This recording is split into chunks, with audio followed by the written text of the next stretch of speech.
자, 이름 적어주시면. 그건 제가 이름을 써야 되니까 이걸로. 죄송해요 오빠. 예. 제가 사서 선물하고 홍정희 씨. 아, 지난번 저 카톡도 주셨죠? 네네. 네. 예. 자, 이제 제 아이 이태재 선생님, 예. 김태재 선생님, 맞아. 이경리자. 안녕하세요.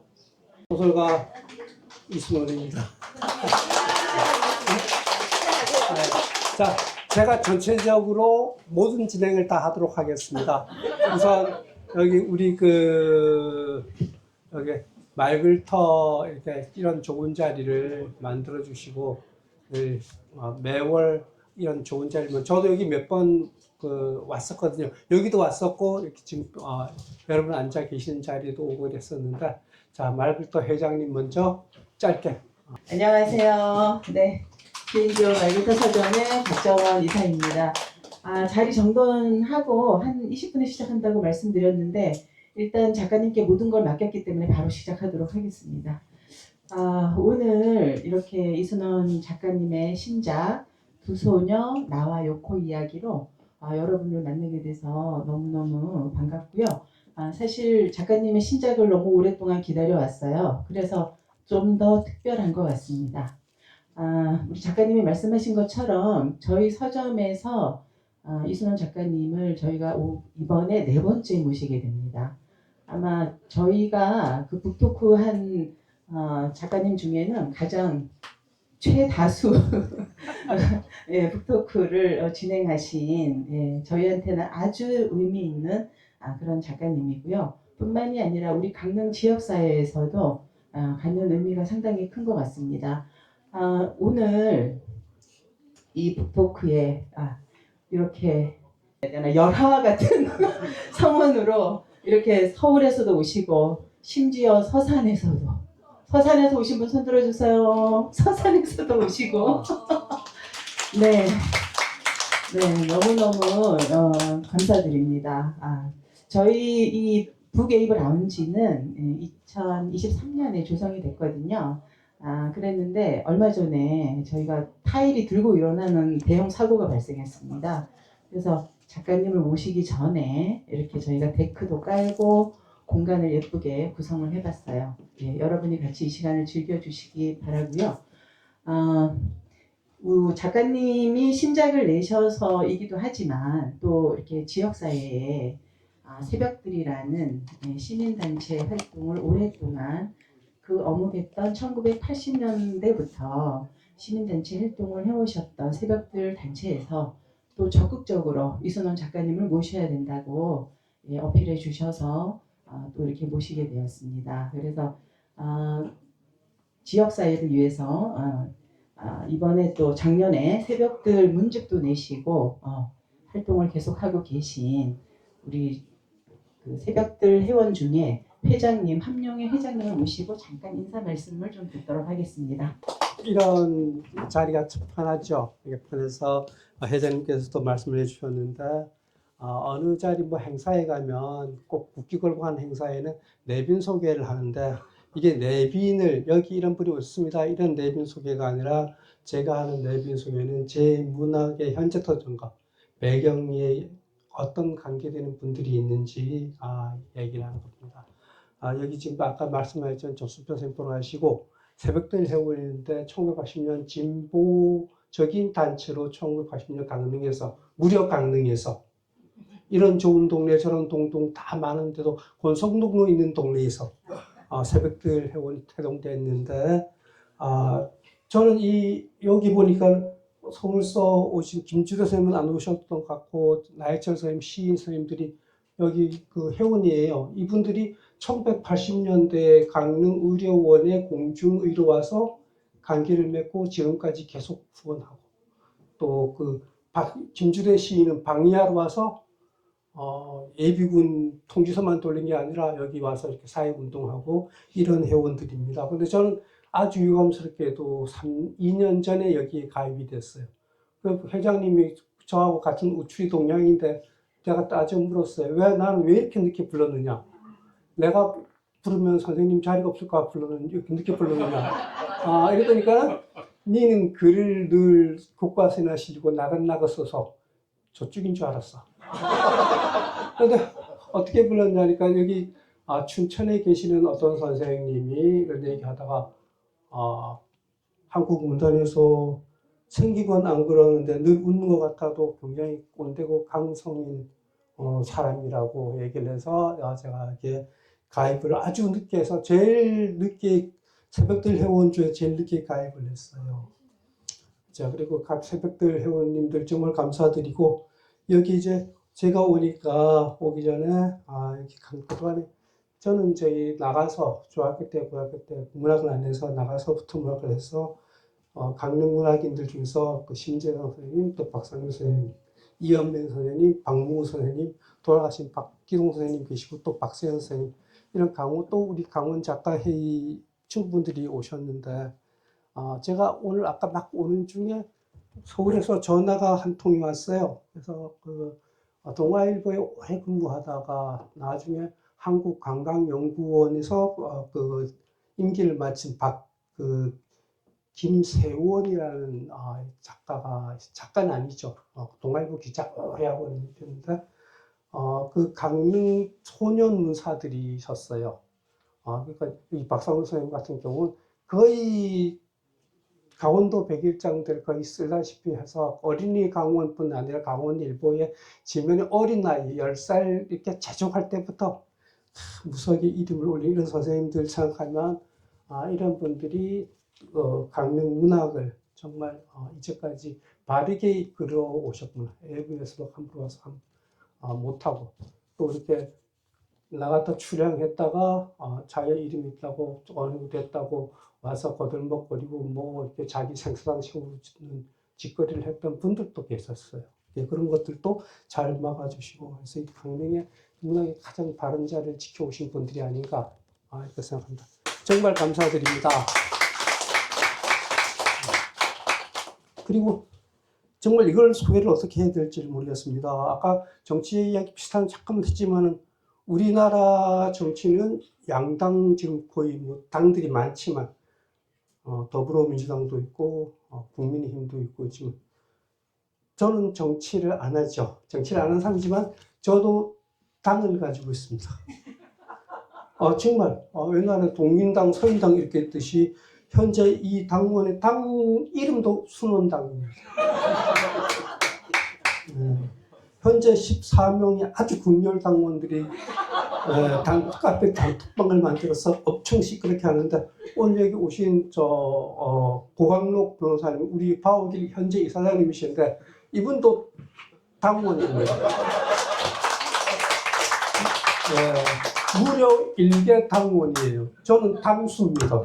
제가 당수인 거를 증명해 드릴게요. 이거는 우리 그 순원당이 어디 책 나오거나 뭐 놀러 가면 은비령 답보 기념첩 여기 강릉의 경포대의 반월 그 금난정이라고 있지 않습니까? 반월 금난계가 우리나라에서 가장 오래된 계고 그 계해도 그림 하나가 10매덕이 나가죠. 이것도 지금은 몇 년 안 됐지만 앞으로 한 500년 흐르면 매덕 나갈 이런 자료가 될 텐데 자, 참석 인원 제일 앞자리에 당수 이순원. 이분들 정말 웃기는 분들이에요. 이렇게 그냥 모이는 게 아니라 나도 잘 못 읽어요. 이런 거 보려고 이러는.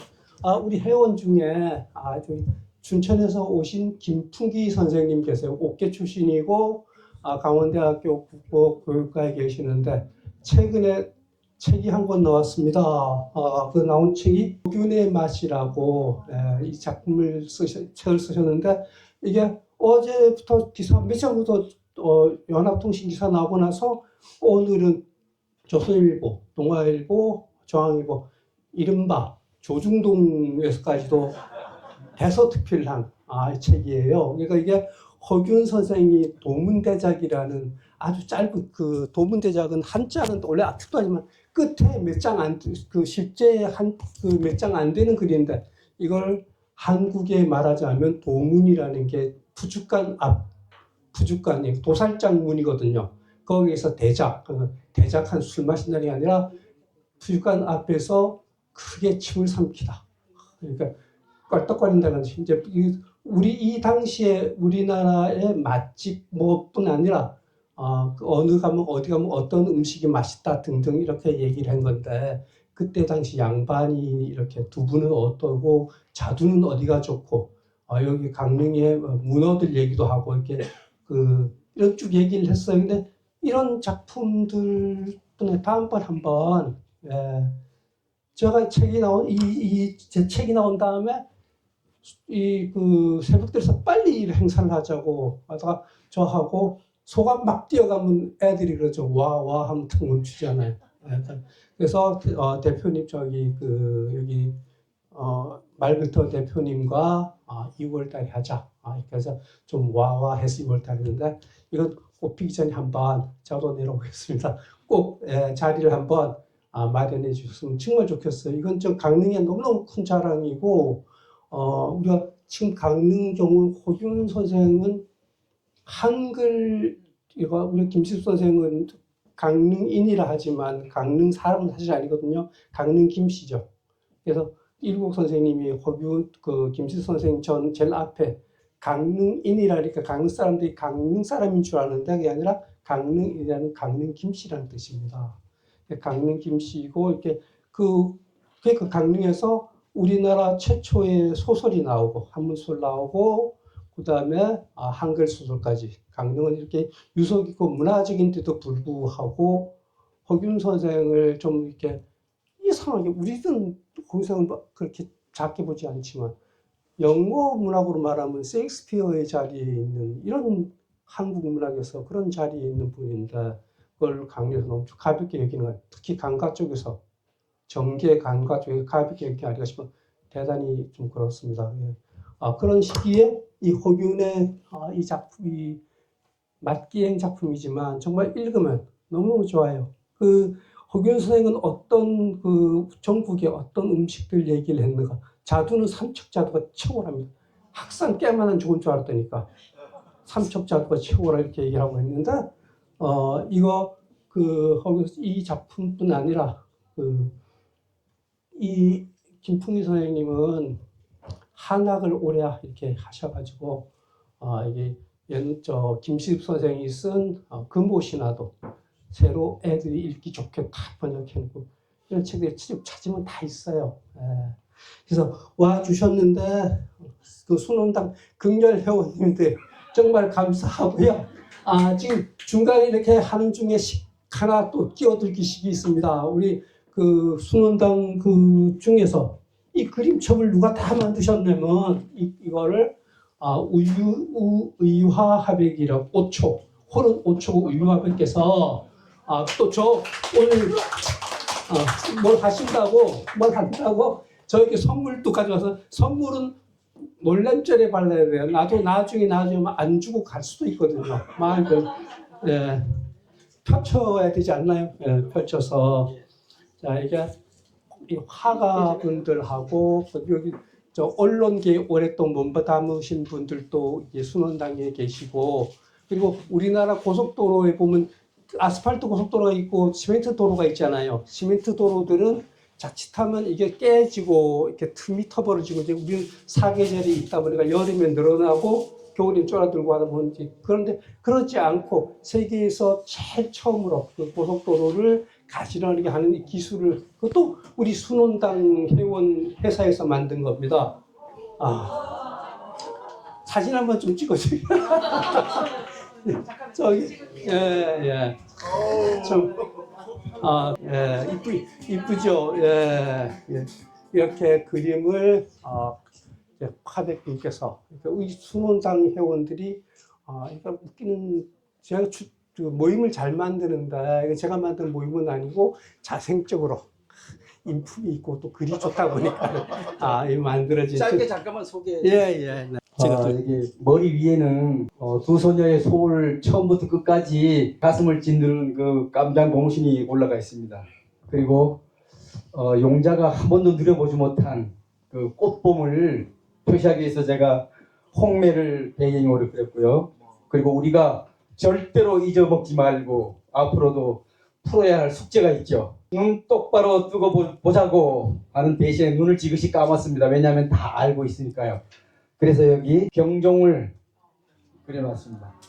네, 그런 뜻이 있고 제가 읽어볼까요? 네네. 마음속 깊은 울림을 주는 두 소녀 요코와 나의 이야기 출간을 축하하며 감사드립니다. 용자의 넋에 절하고 후득을 위로하며 2026년 입춘날 5초 우이하였습니다.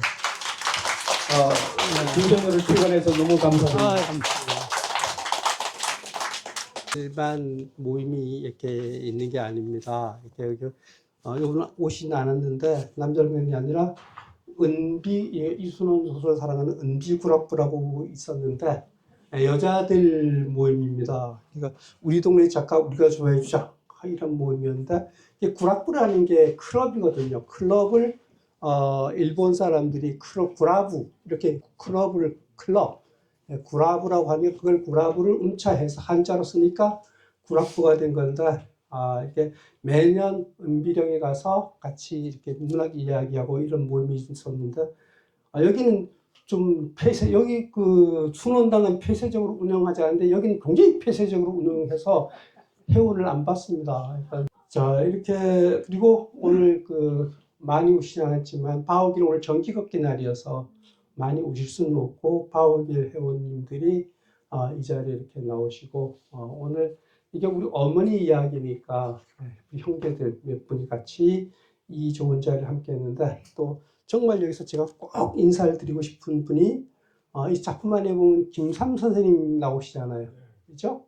예, 김삼 선생님 쓰면서도 그 후손들은 굉장히 궁금했었는데 책을 쓴 다음에 역시 그 순원당의 고항 선생이 그 자제분들한테 책을 주고 전해주고 이렇게 해서 오늘 김태재 선생님, 그 김삼 선생님 제일 큰 아들인 김태재 선생님하고 그 따님이 손 한번 들어보세요.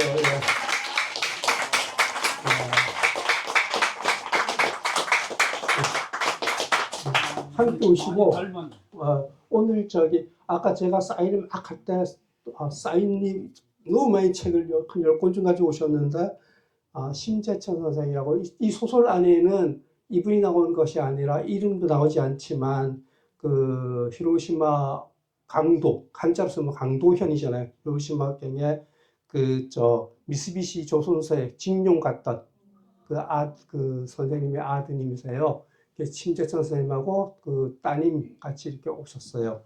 정말 이렇게 이름도 안 나오고 이렇게 오셨습니다. 그리고 이 책으로 하는 북토크는 오늘 처음이 아니라 강릉에서 지지난주에 5명의 회원, 5명의 독자와 했는데 그 지난 1월 24일에 그 최명희 시장님이 이 책을 읽고 같이 이렇게 책 모임에서 불러서 강의에서 모임을 했는데 하게 된 동기도 또 순원당의 고학로 변호사가 이런 책 좀 보라고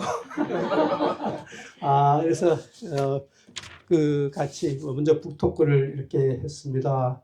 자 이렇게 제가 이렇게 많이 소개를 하는 건 이것이 제 문학을 이끌고 단단하게 하는 게 아닌가 또 제가 함부로 할 수 없게 하게 하는 잠금장치, 안전장치와 같은 게 아닌가 이렇게 생각합니다.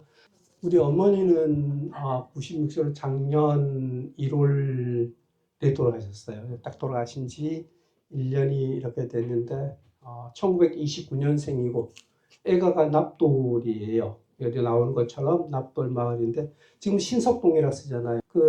한 번도 어릴 때 애가를 가보지가 못했어요.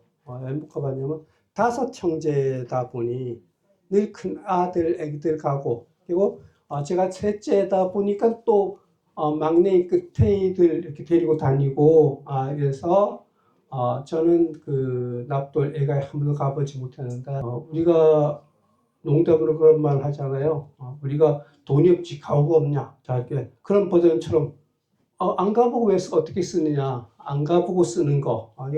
안 가보고 가봐야 쓰는 것도 아닙니다. 공갈로 다 쓰는 거예요. 자라면서 어머니한테 들은 이야기가 이 소설 안에는 어머니한테 들은 이야기들을 거의 바탕으로 제가 쓰고 나서 좀 미리 좀 알았더라면 이런 정보 저런 정보를 미리 좀 알았더라면 했던 여러 가지가 있었는데 우리가 납돌에만 그 월정사 땅이 있었던 것이 아니라 그 땅들이 지금 비행장 터들까지 그게 다 월정사 땅이어서 그럼 그 월정사 그 돈을 어떻게 했는가? 해방되고 절에서 팔아가지고 그 절 판 돈이 동국대학교 짓는데 거의 다 들어갔죠.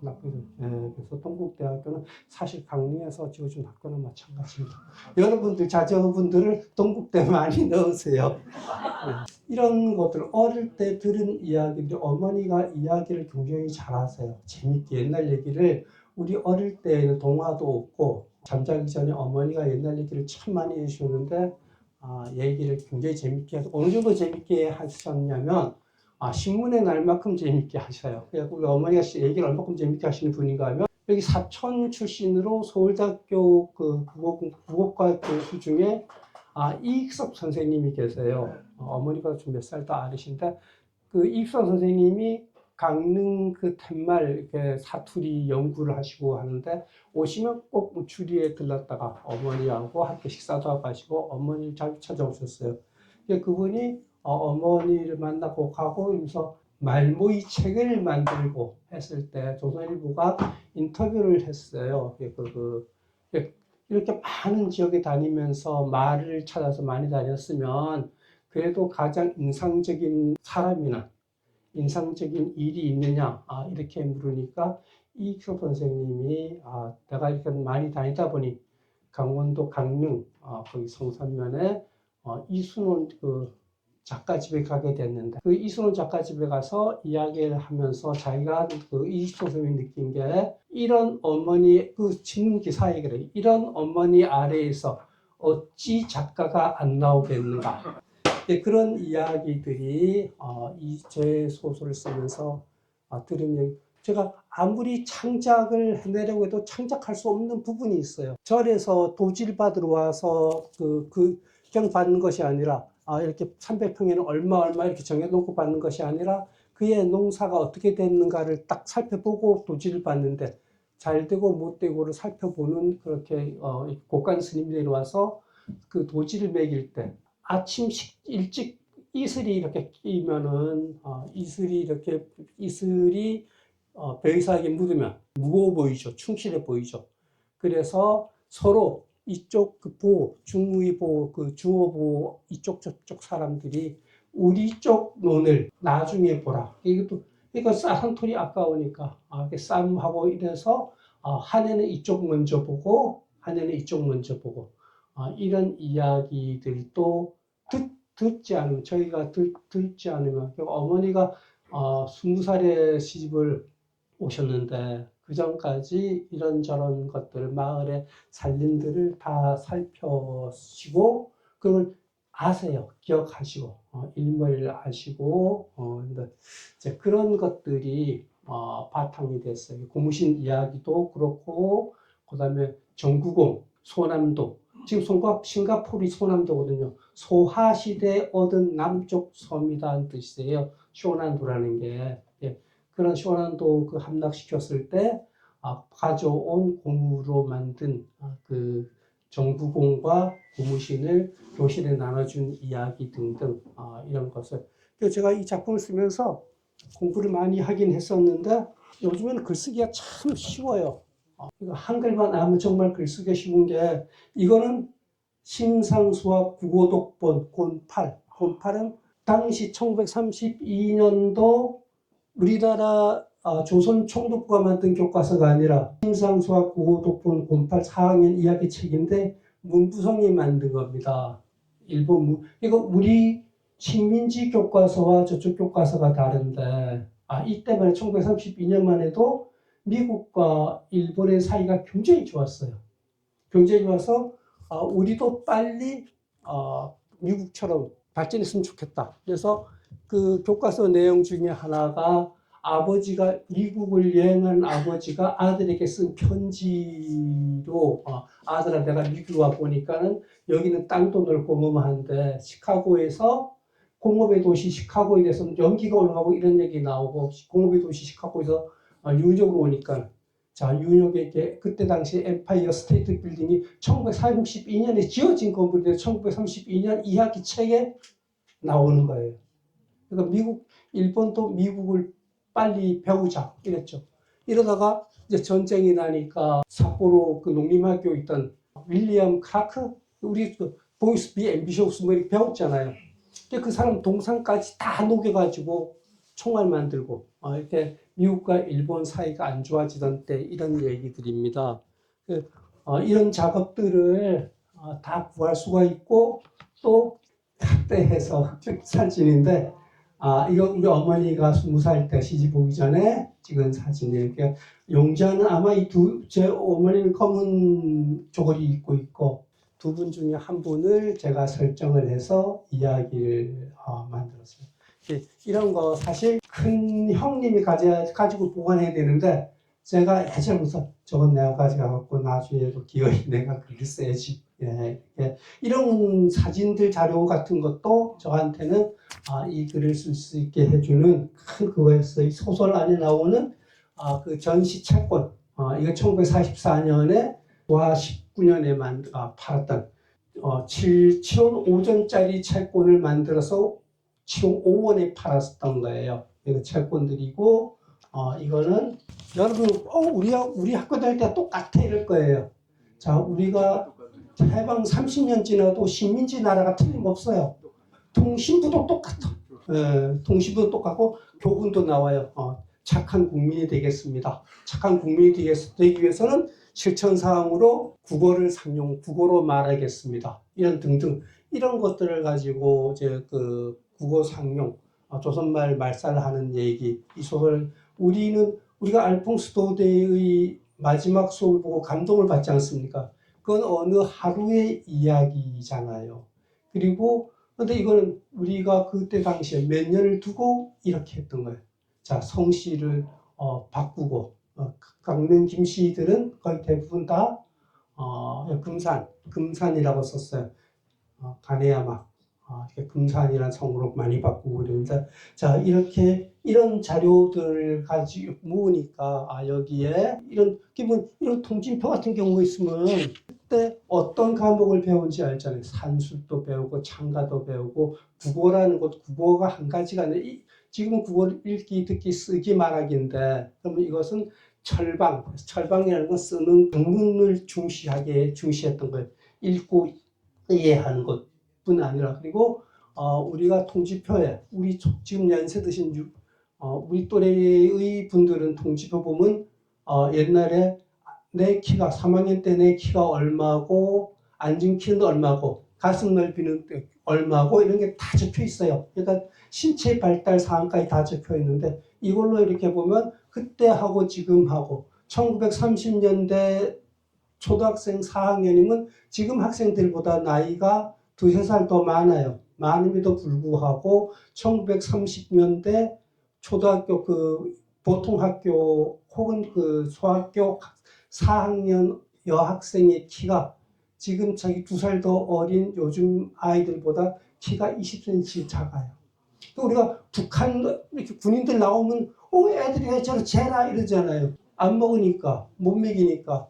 그러니까 남북에도 차이가 나는 것처럼 그때 이걸 보면은 학교 다니는 아이들은 학교 안 다니는 아이들보다 더 환경이 좋았을 텐데도 불구하고 이미 초등학교 10~서너 살짜리 아이들의 키가 20cm 차이가 나는 이런 것들을 제 암호처럼 찾아내면서 쓰는 거죠. 이건 그때는 지금 우리는 수비양가 했는데 여기는 가불병정 이렇게 성적표를 냈구나. 이런 것도 보고 왼쪽 귀, 오른쪽 귀, 난청 이렇게 깐딱나이 이렇게 아무 문제가 없다 이렇게 표시가 다 돼 있고 이제 이런 걸 가지고 소설 쓰면 그냥 지어내 쓰는 것이 아니라 그리고 또 강릉 지역에 있는 여러 이야기들 찾다 보면은 이 소설 안에 여러분들 정말 깜짝 놀랐던 한 인물이 있죠. 제가 소설에는 김진벽이라고 썼습니다. 그렇지만 여러분들 다 이미 본명 누군지 알죠. 예. 이 사람이 얼마나 신분 세탁을 잘했는지 강릉에서 12년 시장을 한 최명희 시장도 난 그거 몰랐어요. 강릉에 이 사람이 그 근로보국대장을 했던 걸 아는 전 알죠. 전 아버지들서 알고 또 한 분 이 자리에서도 이분이 그랬다고 얘기를 한 분이 저한테 얘기해 준 분이 한 분 계세요. 우리 회장님도 부친한 때 들어서 우리 회장님 부친도 한교 일하시고 이 사람도 한교 일할 때 이렇게 부친 얘기를 하면서 저한테 그러더라고요. 보국대장 했어. 내가 어떻게 해서 다 들었지. 이렇게 거의 다 없어지고 신분 세탁이 다 되고 강릉에 청탑다방이라고 있잖아요. 청탑다방에 이렇게 강릉 유지들이 딱 앉아 있는 자리인데 이분들이 청탑다방에 이 사람이 딱 앉아 있는 새로 강릉의 경찰서장으로 오든 교육장으로 오든 오는 이분들이 그 청탑다방에 딱 들려서 인사를 탁 하고 부임청으로 간답니다. 안 가면 찍혀가지고 매력이 없다는 거예요.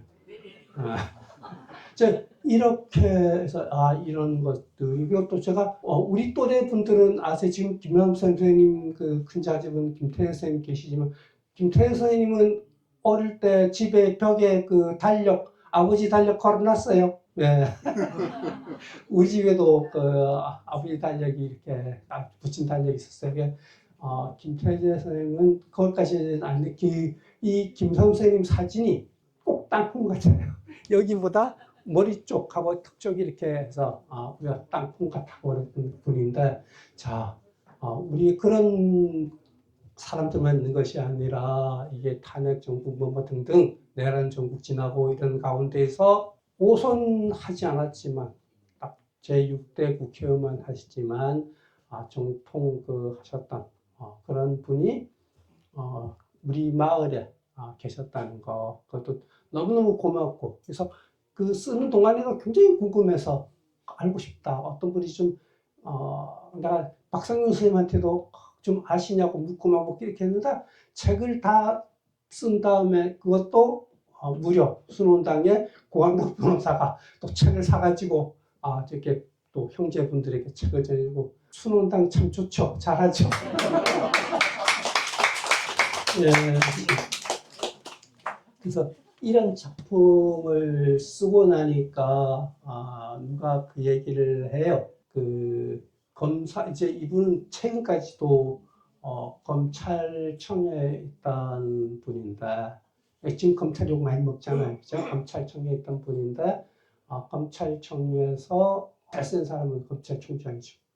그 다음은 두 번째 차장이겠죠. 그렇지만 끝발은 그 중앙지검장이 제일 끝발이 검찰청 다음 청장 다음 끝발 정도 맞나요? 이것도 법조인데 물어봐요. 맞죠?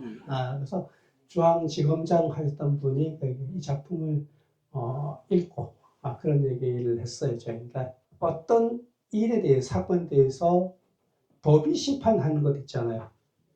1차적으로 법이 심판하고 두 번째는 역사가 심판하는데 법과 역사가 심판하는 것은 거기에 대해서 굉장히 이것은 죄까지 줘야 되니까 벌까지 줘야 되니까 형까지 살려야 되니까 굉장히 사실적이고 엄정하게 사실과 아닌 것을 구분하고 이렇게 그 사실이 바탕하는가 아닌가를 그렇게 따지고 이렇게 한다 그래요. 근데 법의 심판이 있고 역사의 심판이 있는데 그런 것들도 이렇게 지나가고 가고 하면 나중에 보니까 문학은 호구 이 이야기는 사실 어머니 들은 이야기를 가지고 바탕 쓴데 해도 용자도 사실 인물이 아니에요. 이 후득이라는 이름도 우리 어머니 후득이라 쓴 이름도 다 바꿔 쓴 건데 사실이 아닌 걸로 사실이 아닌 호구로 쓰는 건데도 불구하고 굉장히 이것은 역사의 그 심판 그리고 법의 심판보다 더 피할 수 없고 또 오래가고 또 교훈처럼 엄정해진다 이런 얘기를 해요. 그러니까 우리가 우리가 쓰는 거는 허구 이해이지만 이 허구 이야기가 그렇다고 문학이 법 위에 있고 역사 위에 있는 건 아니에요. 문학은 그냥 예술이죠. 갈래로 보면 학문도 아니고 예술이지만 이런 것들 하나하나들을 나중에 역사가 심판하지 못한 것들, 모험하지 못한 것들, 이런 것들을 더 엄정하게 정리하는 부분이 있는 것 같아. 이런 얘기입니다. 이 소설을 쓰면서 제가 굉장히 용자는 제가 만들어낸 인물이고, 진짜 제가 어머니를 잘 만나서 이 소설을 쓴 거나 마찬가지예요. 어머니가 늘 그 애할아버지가 서울에 공부를 하다가 17살 때 어머니가 돌아가셔서 애할아버지의 어머니가 돌아가시니까는 누가 살림을 해야 되는데 학교 그만두기를 하고 불러다가 17살짜리가 뭘 알겠어요. 그러니까 학교 금방 공부만 하다 내려왔으니까 그걸 20살짜리 색시를 붙여서 결혼을 시키고 학교를 안 보내고 그러니까 보성학교 고보죠. 고보라는 고등보통학교인데 고등보통학교가 우리가 고보고보 하는 거는 실제 보통학교예요. 이름은 보통학교인데 고등의 보통학교입니다. 이 고등의 보통학교가 일본에서는 중학교죠. 중학교라는 이름을 안 주는 거예요. 그러니까 학력으로 보면 이게 한국에서 고등보통학교를 졸업해도 내지로 가면 일본으로 가면 보통학교 졸업인 거예요. 나중에 이것을 학력을 우리 조선 젊은이들도 전쟁터에 내보내기 위해서 이렇게 그걸 평등하게 하면서 구제 학교라고 그러죠. 옛날 제도의 구제 학교냐 그렇게 따졌던 건데, 자 처음에는 이렇게 학교들 공부 착지는 어떻게 되어 있는지 등등 이런 얘기를 이 소설을 하면서 공부를 참 많이 했어요.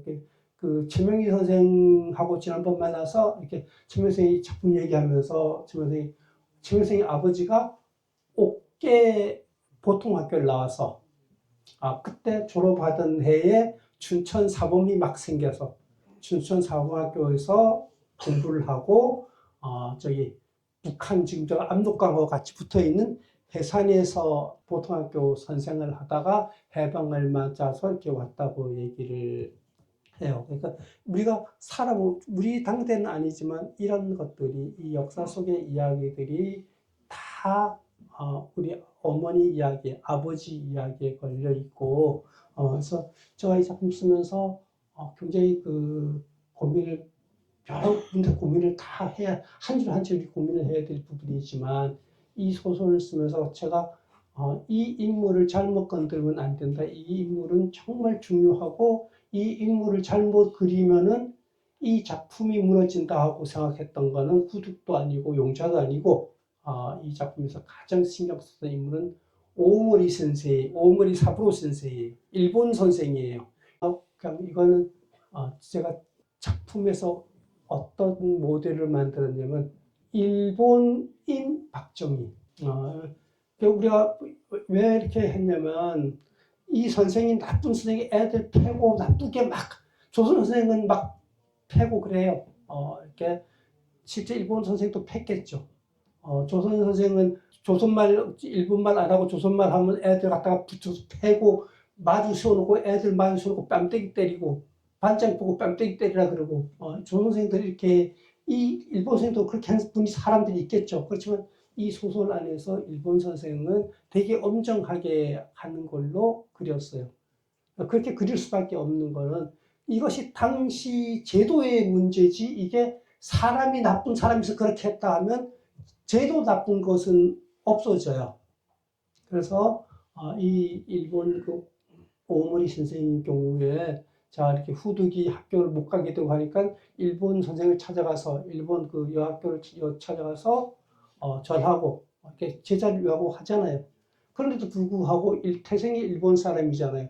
야마토니까 이게 소설 안에서 전라도의 어떤 아버지는 창씨 계명을 받아들일 수 없어서 우물에 돌을 안고 빠져 죽고 후득의 할아버지만 해도 조상 벨라시 없으면 못 죽는데 그렇지만 일본 선생은 뭐라 그러나요? 이것을 천황의 은혜라 그러잖아요. 성씨 바꾸는 거를. 그리고 자기 그 제자인 그 최우석을 일본 간동군 사령부 그쪽에 그 사관학 그쪽 학교가 아니고 그쪽 간동군으로 보내는 것도 그런 거는 조선 선생 같으면 안 보내죠. 그렇지만 이 사람은 그렇게 보내죠. 그리고 용자가 여기 소설 안에서는 꼭 이안부로 갔다는 말을 하지 않았지만 그 이안부로 같은 듯한 느낌을 갖게끔 독자들이 갖게끔 제가 썼는데 그런 일들에 대해서 자 이렇게 집에서도 떠난 지 석 달이 되고 넉 달이 되는데 연락 안 오는 걱정을 하는데 이 일본인 선생은 그 걱정 안 하잖아요. 왜냐하면 일본은 바르게 하고 편지 안 썼으니까 안 왔을 거라고 여기잖아요. 그런 부분들에서 이렇게 갈라지는 거지. 그래서 이 선생을 어떻게 그려낼 것인가 이 부분을 저 생각에 저도 일본 놈은 나쁜 놈이니까 나쁘게 그려야지 이런 생각들이 제가 더 젊은 시절에는 그렇게 했을 수도 있지만 이 작품 안에서 해야 할 바른 작가로서 어떻게까지 봐야 되는가 이런 거 하다 보니까 물론 그 소설 안에서 서정주 시인은 워낙 내놓은 친일 시인이죠.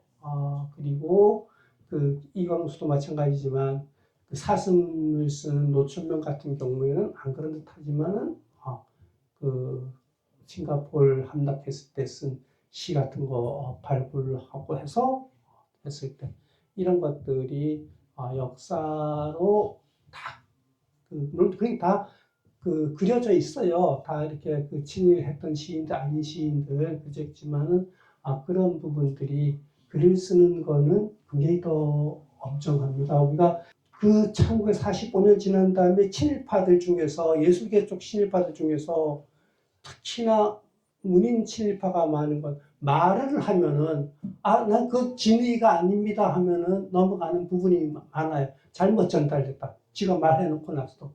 그렇지만 글은 큰 글씨로 썼던 말은 큰 소리라고 작은 소리라는 차이도 있지만 글은 큰 글씨로 썼던 작은 글씨로 썼던 그 안에 진의라는 게 고지고대로예요.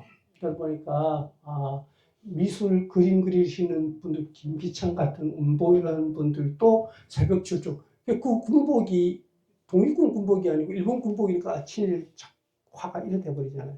근데 이거는 어디 강연 불러다니는 것들도 글 쓰는 사람들이 제일 많이 다니고 또 실제 신문에 우리가 이 대동아 전선에 나서자 이런 거 강연뿐 아니라 신문에 기고하는 것도 작가들이 많겠죠.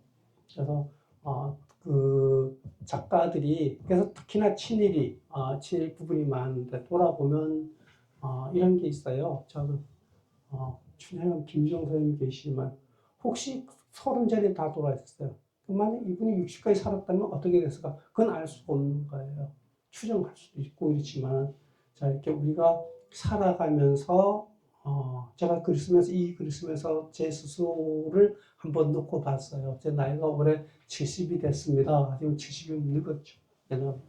지금도 현역 작가이고 한데 자 70까지는 큰 대가 없이 왔다. 그런데 70이면 앞으로 제가 하는 행동으로 제 앞날에 제 앞으로의 어떤 이수 문학의 이런 것들이 결정되는 건 이제까지 한 것들은 그냥 하나하나 쌓아온 거고 허무르는 거는 자신의 그 노년의 어떤 잘못된 그릇된 욕심들이라든가 이런 것들이 늘 보면 허무르더라고요.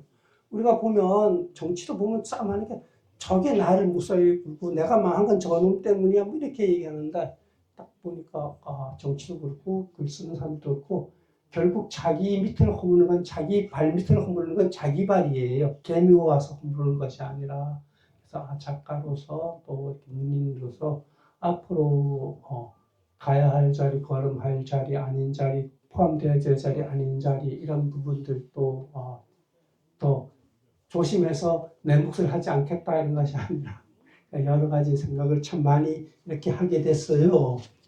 그래서 이렇게 자료를 찾다 보니까 진짜 깜짝 놀랐어요. 우리가 이렇게 근로보호대 같은 거 막 나오고 근로보호대 딱 찾다 보니까 그걸 보통 보내는 단위가 저도 총독부 단 보내거나 아니면 총독부에서 지시를 내려보내서 강원도 도청에 지금 말하는 도청에서 하는 건데 그 근로보호대가 일본에 파견된 것 중 그 여러 사례들 중에서 유일하게 1940년인가 42년인가에 강릉 근로보호대가 독자 파견을 가고시마 현에 중일전쟁 사망자 이런 집에 그 2달간 일해주고 공짜로 일해주고 온 거를 보낸 사람이 강릉 분인 거예요. 강릉 사람인 거예요.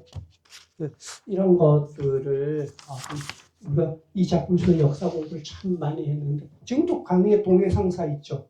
동해상사가 2년 있으면 100년 기업이에요. 그런지 몰랐죠. 동해상사가 최준십 씨가 1927년에 동해상사를 했어요. 그러니까 일본에는 뭐 몇백 년 기업들도 있지만 한국에서 이렇게 이런 회사가 100년 기업들이 참 쉽지가 않은데 결국 그런 자료들도 이 작품을 쓰면서 새로 알게 되고 여기 강릉여고 나오신 분들 손 한번 들어보세요. 안 나와요.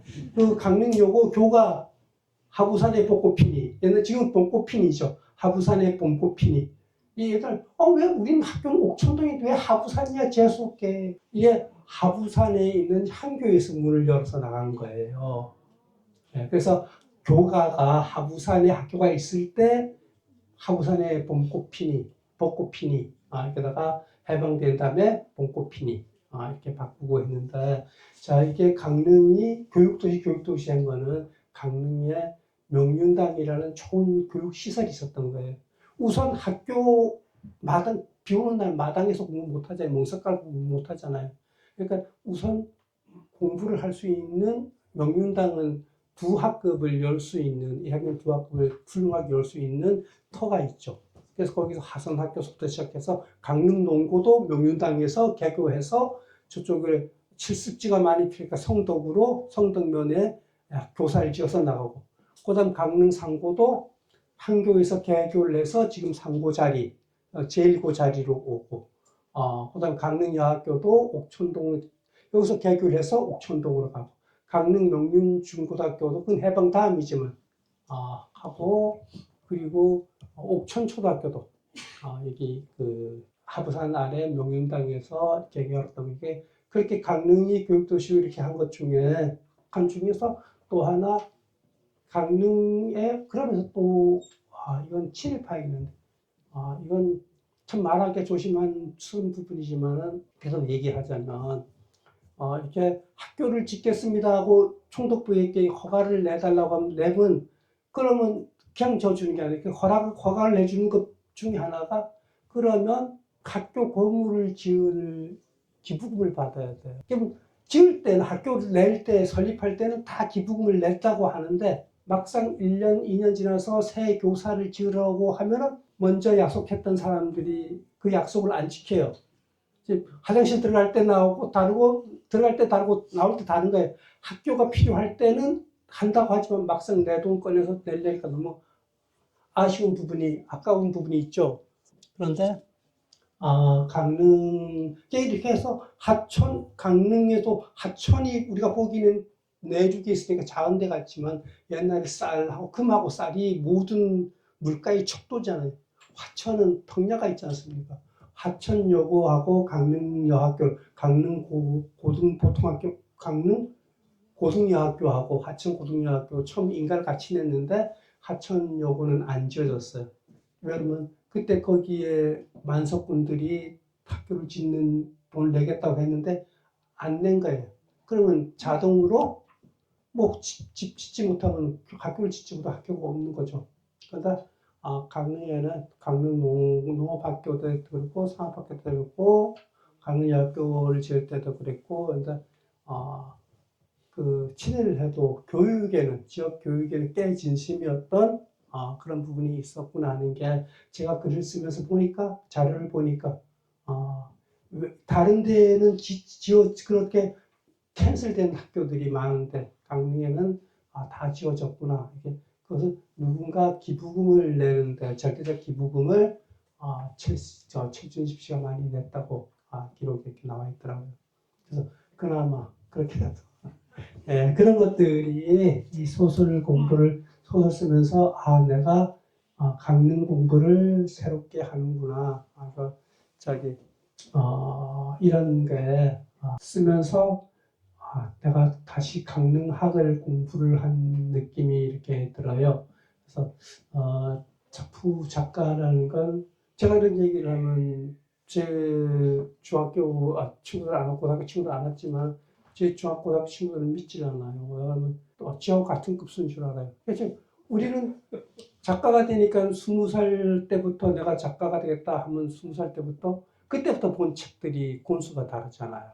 이런 것들을 작가가 된 것이 참 내 적성에도 맞고 또 이런 작품을 썼을 때 참 좋다 이런 생각이 듭니다. 자, 이렇게 소설은 이제까지 이런 정도로 가지고 쓰고 했는데 아마 여기에 여러분들이 또 독자로서 그 내용이 좀 달라요 하는 부분들이 있을 거예요. 그 달라요 하는 부분 하나, 내가 이 소설 안에는 김삼 선생님 5대 국회의원을 썼던 것 같은데 내가 본 자료가 잘못됐던 6대 의원이었고 당시 정통 야당으로 지금 민주당 쪽에 동맹을 갖고 있는 정통 야당 의원으로 당선되고 있더라고요. 여러분들 이제 질문하는 그 미쓰비시 조선소의 아버님이 갔다 오셨었어요. 그래서 저 신재 선생님하고 통화한 다음에 내가 좀 더 일찍 알았더라면 좋았을 텐데 아쉬운 게 하나 있었어요. 늘 모든 일은 지난 다음에 후회하고 아쉬움이 남는데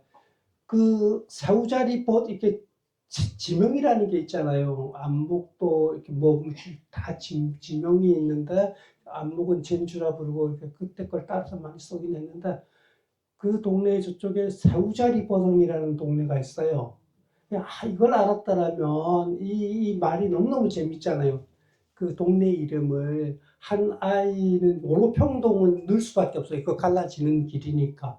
그런데 그 친구 같이 초등학교 그 학교를 다니는 친구 한 아이 집을 새우자리 버덩의 동네에 사는 친구로 썼으면 참 좋겠다.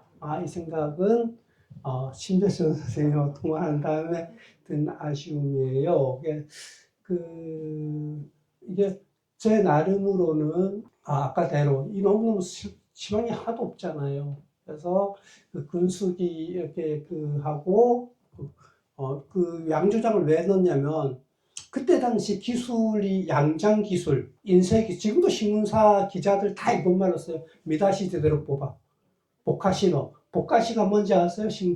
포커스를 일본말로 보카시 이래서 화살표에서 앞에서는 연하게 오고 뒤에 진하게 오고 뭐 이렇게 만드는 건데 이렇게 인쇄술이 그때 왔죠. 미장, 소도막기, 뭐 무슨 막기 이렇게 많은 거.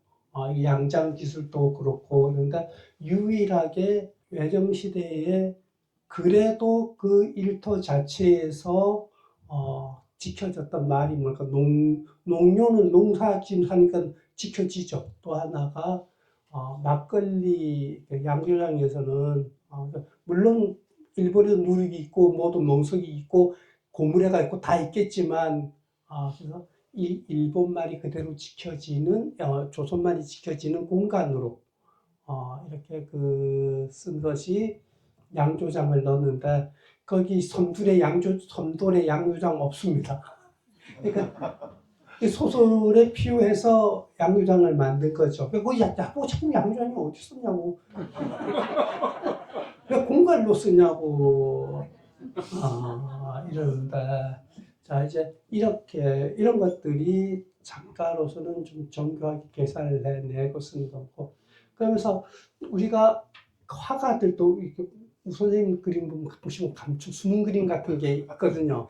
그래서 나도 이 작품을 쓰면서 이 소설 안에 작가, 이 작가의 뭐 하나를 담아야 되지 않겠는가. 물론 제일 끝에 가면은 아직도 항일세력 뭐 이렇게 하는 그 어머니 아들 얘기는 그거 말고 이 소설 안에 숨은 그림 책처럼 작가의 모습이 나오는 한 대목이 있어요. 그러니까 그거는 제가 감춰 놓은 거죠.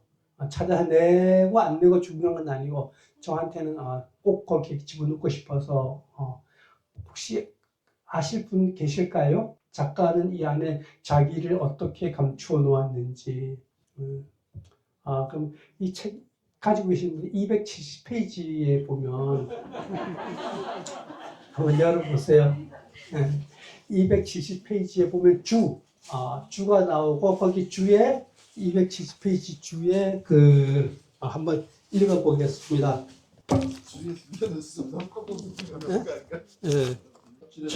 그 동해상사에 대해서 1927년 최준집이 설립한 운송회사. 최준집은 일제강점기 시절 조선 총독부 중추원 참의를 지냈다. 1937년 중일전쟁이 발발하자 거액의 국방홍록을 내고 일본 왕실의 비행기를 헌납하는 등 여러 기록에 친일파로 이름이 올라있다. 해방된 다음 25년 후 그가 죽었을 때 그의 장례를 강릉 차부광장에서 시민장으로 치렀다. 끝도 없이 이어지는 추도사와 연결사에서 그가 아무도 모르게 독립군에게 군자금을 지원한 독립운동가라는 말까지 나오자 강제로 행사에 참여한 앞줄의 중학생이 아무도 모른다면서 그건 어떻게 알아요? 하고 큰 소리를 질렀답니다. 그게 중학교 제가 왜 거기에 갔었냐면 그 최준집 씨 그때만 해도 강릉 명륜중학교를 설립을 하시고 그 이사장이셨어요. 그래서 그의 그 연구를 임용고개로 강복끈을 끌고 학생들이 우리가 동원돼서 끌고 갔는데 다 끌고 그 임용고개까지 갖다 넘어오니까 우리 그 저마다 책상 위에 공부방 하나씩 딱 있었어요. 그래서 그때 너무너무 연결사가 끝이 안 나는 거예요. 계속 또 이번에 끝내는 가다가 안 끝나고 또 올라오고 해서 제가 소리 질러 건 다른 뜻이 아니라 빨리 끝내라고 그랬습니다.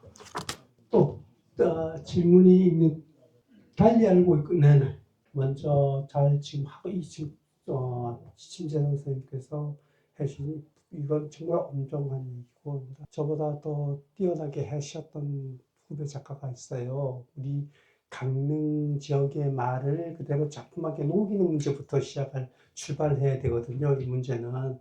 근데 그것을 했던 심상대라는 아주 걸출한 작가가 있었어요. 그래서 며칠 전 오늘 오신다고 했는데 아마 못 오시고 이광재 전 지사가 저는 이제 강원도 이사를 안 하고 응원합니다 하고 그 강원도민들에게 쓴 편지가 이렇게 있어요. 거기에는 사람 이름, 개개인의 이름이 들어갈 수가 없는데 제일 끝에 그 문화의 중요함을 따지면서 문학의 중요함을 이야기하고 우리에게 돌아가신 이예수 선생님 이름부터 저 이경아 선생은 거기 심상대 선생님까지 하면서 이런 강원 문학의 아카이브 얘기를 하고 강원 문학의 우리 자체 번역은 강원 문학 이렇게 해서 만방에 알 수 있는 이런 걸 했으면 좋겠다 이렇게 좀 나쁜 얘기를 했는데 제가 그 심상대 선생의 양풍전이든지 참 보면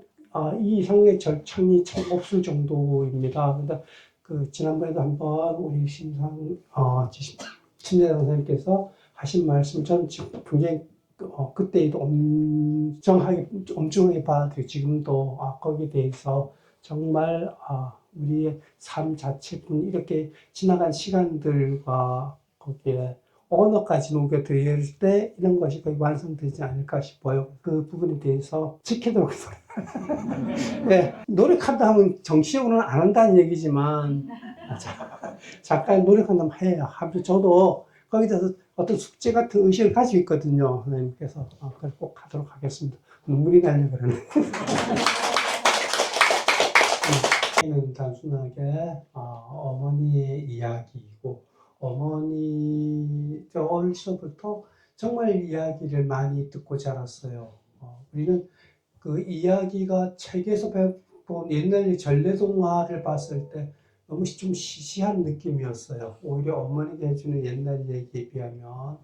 그런데 그 어머니의 이야기 그 안에 또 하나는 이 시대의 어묵함들하고 또 하나는 내가 아니면 정치에서 일단 망하는 건데, 지금 이 작품에서 또 하나는, 이 시대에 대한 흘러가는 이야기는 많은데, 사실, 이 작품은 누가 썼어야 되냐면, 이 시대를 이렇게 지냈던 분들이 써야 돼요. 근데 그들이 이 해방 전에 바로 이런 시대를 그러니까 제가 보면은 이호철 선생이나 최윤은 선생이나 항순원 선생이나 정강용 선생이나 이분들이 이 이야기를 쓰고 가야 되는데 이분들이 이야기를 안 쓰고 간 거는 작아서가 아니라 해방 후에 더 큰 목숨이 왔다 갔다 하는 이게 세계 전쟁을 겪은 이야기이긴 하지만 우리가 전쟁터가 아니었어요. 중국의 전쟁하고 바다의 전쟁하고 이게 전쟁을 겪으면서도 전쟁의 압박을 받으면서도 이게 자신의 전쟁이 아니고 목숨을 잃고 하는 거를 해방 공가서부터 본 거죠. 그 이후에 목숨이 왔다 갔다 하니까 이 이야기는 오히려 작게 취급된 게 아닌가 이랬습니다. 그 알퐁스 도데의 그 마지막 속을 봤을 때 그건 어느 하루의 일이잖아요. 이것은 바로 이런 우리 어머니가 1937년에 딱 미나미지루라는 총독이 왔을 때부터 그 해방이 될 때까지 이 이야기가 굉장히 그 한국의 혼을 말살하고 창시 개명과 그다음에 한국어 조선어 말살을 하는 이 시기의 이야기, 이 이야기를 흘러가는 이야기 참하면 안 되겠다. 내가 그래서 이걸 꼼꼼하게 쓰면서 참 내가 진짜 작가로서 제대로 하고 있다. 이런 건방진 생각으로 아니라 좀 겸손한 마음으로도 또 내가 진짜 작가로서 이 땅에 작가로 와서 이 일을 꼭 하고 가고 있구나. 이런 생각이 들어서 그런 말을 했어요. 그러니까 이거 하고 나니까 하면서 또 하나 이걸 내가 안 썼다면 몰랐을 텐데 우리가 그 시절에 있었던 큰 일 중에 하나가 조선 오학회 사건이에요. 조선 오학회 그 사건에 바로 그 기차 안에서 두 소녀가 그 기차 안에서 함흥 홍성 기차 안에서 두 소녀가 조선말 주고받은 것 때문에 일어난 것이 조선 오학회 사건인데 우리가 뭐 검찰 법에서 뭐 별건 수사 하는데 그 해방 그 일제강점기 시절의 가장 대표적 별건 수사가 바로 그 조선 오학회 사건인데 우리 생각에는 그게 서울에 있는 학자들이 다 서울에 있는 학자들이니까 서울에서 다 일이 벌어졌었지만 실제 홍성 그 감흥에서 두 소녀가 기차까지 주고받은 이야기를 가지고 한 사람 한 사람 정태진 그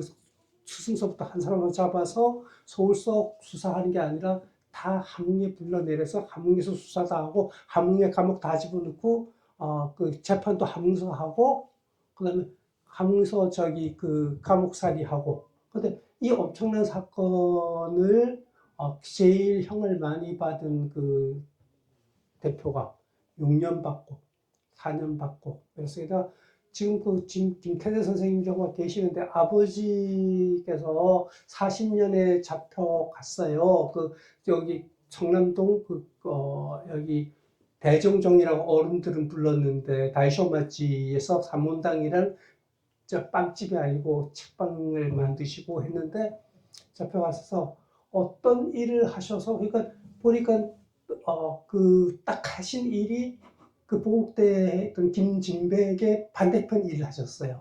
그러니까 그 징용 못 끌고 가게 하는 반대 운동하고 징병 반대 운동 특히 애국 독서회를 중심으로 징병 반대 징용 반대 운동하다가 그때 당시에 4년 정도 그 형을 받는 경우는 조선 천지에도 그렇게 많지 않아요. 4년 정도 형을 받은 경우가. 근데 4년형을 받으셨어요.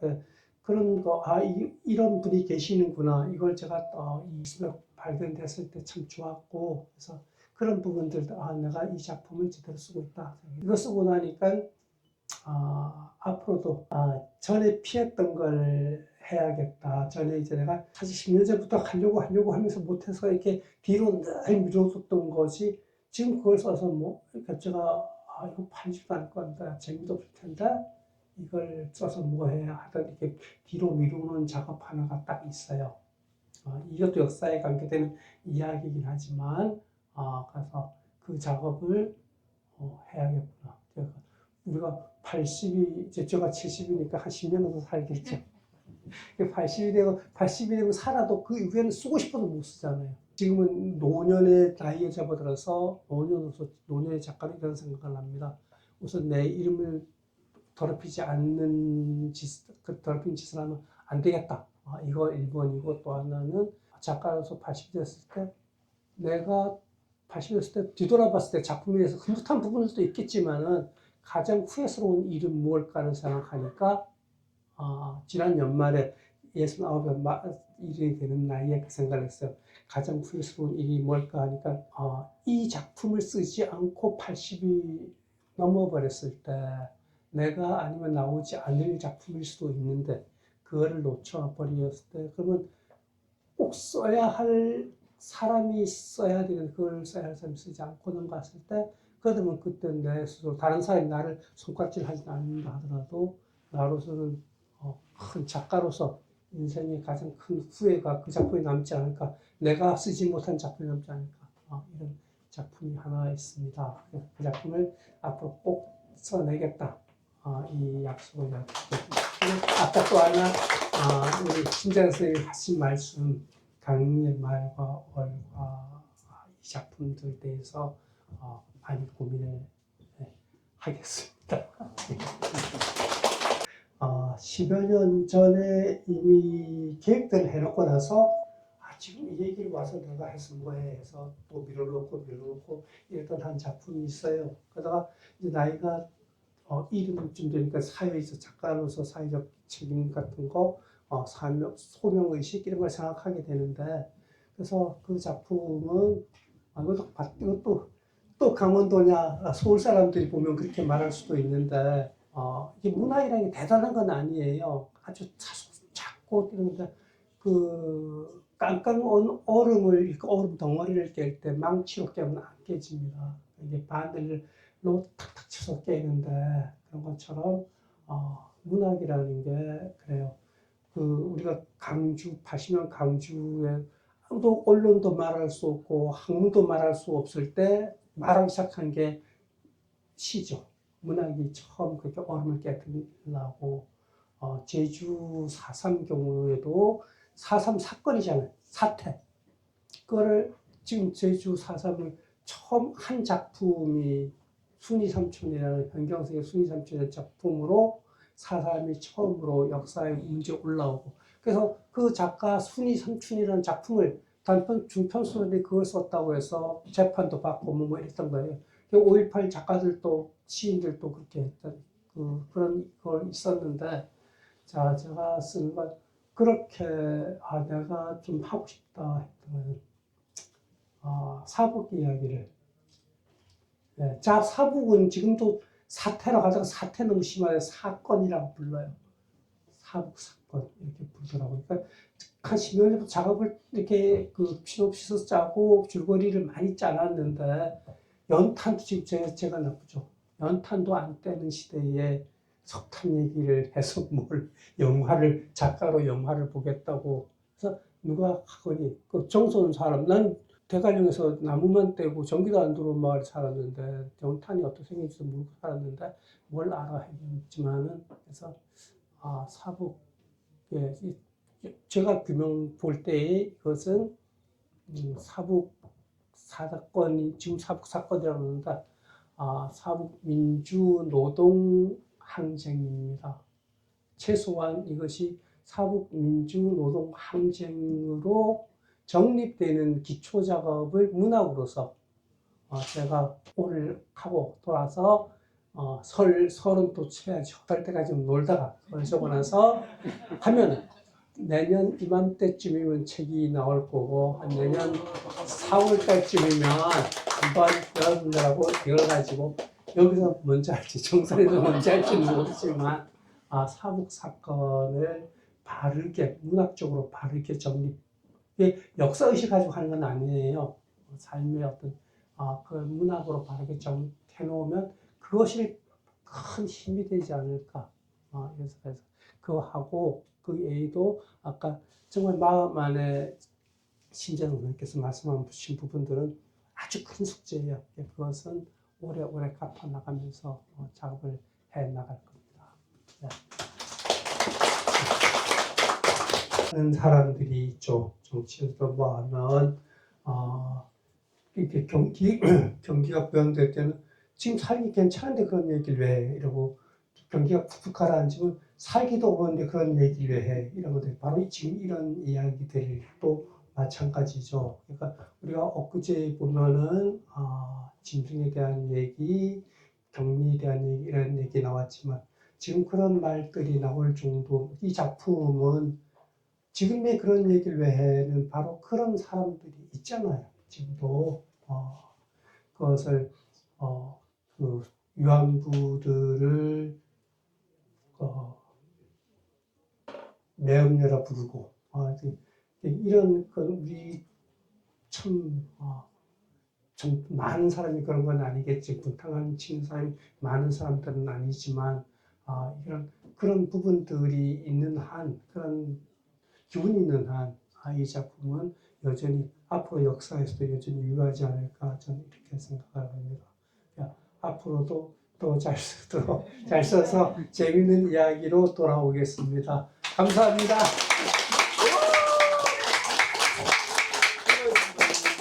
네네. 그 아름다운 강릉의 지명과 또 그 소녀들의 우정과 되게 따뜻한 시선으로 작품을 써주신 것 같아요. 앞으로 또 신작도 기대하겠습니다. 네. 그리고 오늘 이렇게 이 자리가 풍성할 우리 직원들과 그 다음에 이렇게 오디오 지금 세팅이 너무 잘 돼 있잖아요. 네. 예. 그 독립영화관 신영 아시죠? 네. 예. 독립영화관 신영에 그 김진유 감독님이 세팅을 해주셨습니다. 여러분 오늘 너무너무 감사합니다. 자리가 꽉 차고 넘쳐서 미처 앉지도 못하신 분들에게는 좀 죄송하고요. 예, 오늘 너무 따뜻한 시간 감사했습니다. 이순원 작가님 네. 계속 건강 잘 지키시고 예, 앞으로도 좋은 작품 부탁드립니다. 감사합니다. 새해 복 많이 받으시고 건강하십시오.